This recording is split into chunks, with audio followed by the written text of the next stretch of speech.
When Jorge Chaires was 16 years old, he lost his mother in a traffic accident. He didn't speak English at the time, but he was the one responsible for navigating the local highway patrol office to secure the insurance reports his family needed. He expected a cold, bureaucratic process. Instead, the officers treated him with a level of patience and professionalism that stayed with him long after he left the building. That encounter changed Jorge's trajectory. He decided then that he would eventually wear the same uniform, providing that same clarity and help to people who arrived at the station just as lost as he had been. By 1985, Jorge patrolled the Central Division as a crisis unfolded across Fresno, Visalia, and Bakersfield. Data showed a massive overrepresentation of Hispanic surnames in fatal collisions and DUI arrests. Rates involving the migrant community vastly exceeded the regional average, indicating a public safety breakdown. Reactive enforcement wasn't working. Writing more tickets didn't address the underlying issue, a community that didn't understand the laws and didn't trust the people enforcing them. The language barrier had created a wall.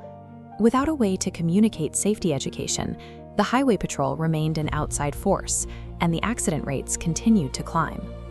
To break the cycle, the CHP secured a 2-year grant specifically to fund a Spanish-language outreach program. Jorge called it El Protector. The goal was to reframe the officer as a neighbor, someone the community could approach for help before a tragedy occurred, rather than someone who only appeared afterward to issue a citation. Success required an endorsement from the most trusted figure in the valley, Cesar Chavez. Chavez gave the program his full support, providing Jorge with open airtime on his radio station and direct access to the isolated labor camps where thousands of migrant workers lived and worked. With the United Farm Workers' support, the highway patrol was no longer seen as an interloper.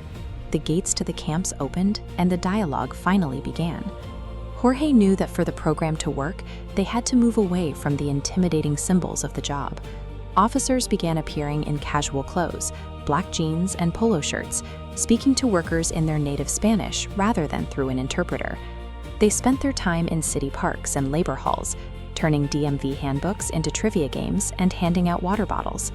They were teaching the rules of the road in a setting that felt like a community gathering rather than an interrogation. By removing the traditional friction of a police encounter, the department found that people were finally willing to listen to the safety message.